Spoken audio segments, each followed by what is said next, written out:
Chick Flicks, where we combine our love of movies, our librarian sense of nostalgia, and my lame jokes. We'll be watching the first 30 minutes of a classically labeled chick flick and then talk about it. Then we'll let you know if you should watch it or not. Get ready to find your next lame love story.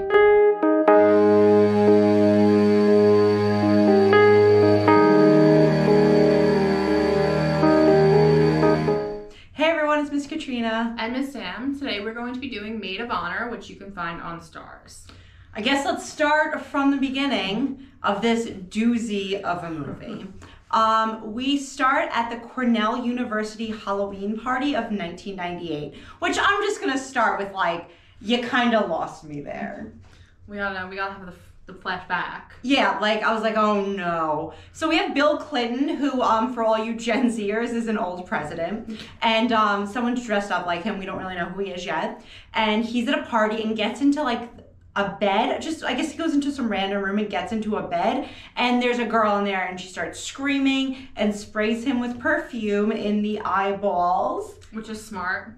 I mean, it is really smart. It was really smart. Afterwards, like, she's like, oh, I'm sorry I sprayed you. And he's like, oh, I was sorry I got into bed with you. And then, like, she kind of, like, explains that she's, like, very unimpressed with him. Which, like, I mean, he is not really impressed. From what I understand, he's, like, known around campus as, like, the guy everyone wants. I think he was looking for her roommate. Yeah, so we do find out that, like, the roommate then shows up after and is, like, all drunk. He's like, hey, where'd you go? But he's a ladies' man and she's a nerd, so we're setting up, like, oh, he's smooth and cool and she's not. I've seen it before, but okay. He kind of says that no one's ever been that honest with him after she, like, rips him apart. So obviously this intrigues him. Entirely, like, yeah. But, like, he's, like, all about it. She's like, you got a terrible nose and your eyes are too far apart. And he's like, I like you.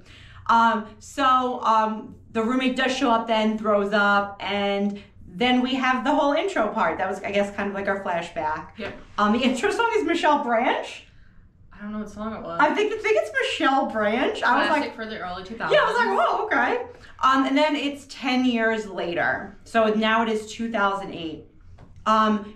What we find out his name is Tom, wakes up in some girl's bed in New York City. Then he goes to a coffee place and proceeds to hit on a totally different girl. And you find out he has these rules that he cannot see the same person in the day or something. Yeah, so we later find out all about these rules because he is a ladies' man. So we see him get the barista's number, all this other stuff. Like, I already hate him. He's also the inventor of the coffee thing so that you don't burn your hands. Oh, really? Did you miss that? I must have missed the entire thing. Yeah, he called it a coffee collar. And it was that brown thing that goes around the coffee cup. Oh, he invented that? That's why he has so much money. Well, he's rich to begin with. And then he invented that thing they talked about in the beginning. Yeah, I totally missed that. Yeah.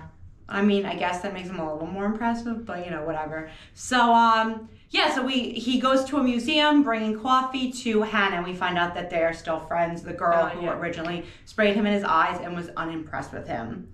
They go to lunch, and that's where he brings up his kind of, like, rules about the women he dates, and let me tell you, they're terrible. The worst. I really hate him. He is terrible. He's like, I don't see them twice in 1 week or longer than an hour or whatever. They're terrible rules. I think this is like terrible so that you can redeem him at the end, but who knows? Is he really redeemable with all those terrible rules? Mm-hmm. So they also talk about Hannah's ex-boyfriend and how she broke up with him a year ago. So they're both single. Clearly we know what's happening here. They're best friends. They're obviously gonna fall in love. They're shopping at this point, and we found out his dad has been married a whole bunch of times, and he wants her to go to the wedding, and she's like, I don't want to go. But she's always his wedding date, it seems like. Yeah, because again, another rule, he doesn't bring them on dates or to his dad's wedding because he's on like 9 or something like that. 8? 7, I think. Sounds like a catch.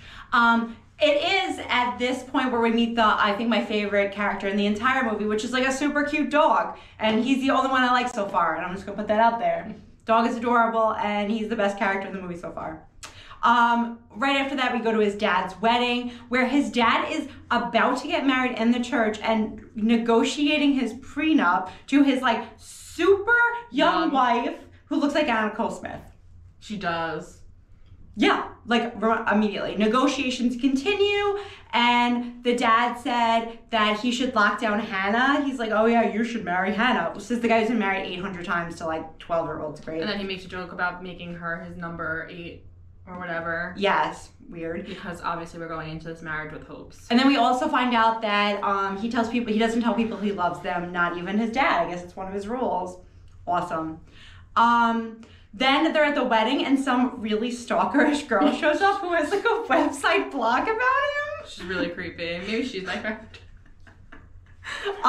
So they both agree while they're dancing that they lied about hating each other from the get-go, and he tells the crazy lady who stalks him that they're dating, and she seems kind of like mad about it. And then Hannah pretends to have the rules because she thinks it's funny. Yeah, she pretends to be like the unavailable one. That's when he kind of tells her that she should go to Scotland for this job opportunity, and it's going to be for a couple weeks, and she goes. Okay. And then he realizes he misses her. Well, obviously. Because why wouldn't you? So he's playing basketball with his friends after this, and they're talking about why it's good and bad to be married. And they kind of tell him that like Hannah's not going to stick around forever and just be like his friend to hang out because she's getting old. I hate these guys, all of them too. They're all dead to me. I really dislike all of them. So then he starts calling her about like really dumb stuff in the middle of the night because he misses her, right? Like Miss Sam said, he's definitely realizing like, oh, I kind of like this girl that like he's pretty much married to her. Like, let's be honest right now. And he's like, oh, I miss her. But they keep getting disconnected. They can't get in touch. I guess this was before texting really was a thing, so they're not like really texting or anything. They just keep missing each other's phone calls. And he realizes, again, he is lonely without her. And that he really does like her. And he sees an old couple rowing a boat at Central Park, and he's like longingly looking at them like, oh, I guess I could have this. This is where he decides he's in love with her. So he tells his friends back at basketball that he has feelings for her. And he's going to win her over. And tell her when she gets back from Scotland. So she's back from Scotland. Now he's all excited to meet her. He's got her flowers. He's getting dressed in like a suit. Going to this restaurant. Go to this nice restaurant. And he gets there and there is some random dude with her that she like drags over to bring him in. And then he gets knocked over by a waiter. Yeah, and that's kind of where 30 minutes end. That's where we leave it. He sees this girl that he apparently is in love with the other dude. Gets knocked over by a waiter. And that's it. That's all we got in 30 minutes. I mean, there's not a lot of story happening. I'm going to assume that this guy is another love interest. Again, haven't seen it. I have no idea. So I think I have seen this movie, and I have a vague recollection of what happens. So I have not seen this movie at all, so I am going to do the prediction. Are you going to do a prediction? Because you kind of remember. I don't know if I've seen it, but I vaguely remember stuff from this movie. So I kind of think I know what happens. Okay, so I'll do the prediction because I have not seen it. I'm going to assume by the title that she's going to marry this new guy she met in Scotland, and he's going to be the man of honor. I don't know why they didn't call it man of honor instead of like maid of honor, but whatever. But it's not spelled like maid. It's spelled M-A-D-E. So I don't really know where we're going with this. So yeah, he's gonna be the man of honor, but he loves her so much, and he sabotages the wedding to get her to fall in love with him. And the other guy ends up being like evil, and then she's like, oh my God, you saved me from marrying this terrible person. And then they end up together at the end. But I also wanted to add that I'm pretty sure this guy from Scotland is gonna be like an annoyingly perfect doctor, like pretend to be great. Like he's like, oh, I'm like a cancer doctor, or like the last one, I'm the doctor for children, like something you can't hate him for, but then he's gonna be really evil to begin with. That's my prediction.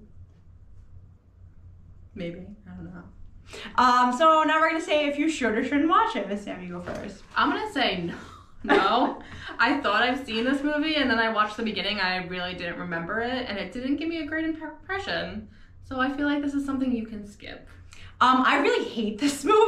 I hated everyone in it. All the characters are terrible. The best part was the dog that we saw for literally 4 seconds. It's the only reason it was great. I didn't even finish it. Normally, I'll like write my prediction down and then continue watching it. I didn't finish it. I just put on the new version of The Craft instead, and I watched that after because I was like, this is terrible. I feel like it's really sexist too. Like, oh, she wants to settle down. She's getting old. So I had to watch some like girl power stuff to make me feel better. So I'm going with no. I don't like this movie. It's terrible. Hi everyone, we're back, and I want to let you know that next week we're going to be watching the classic Dirty Dancing. And we're going to be joined by one of our other librarians, Miss Jen, because it is her favorite movie, and she's going to join us to talk about it.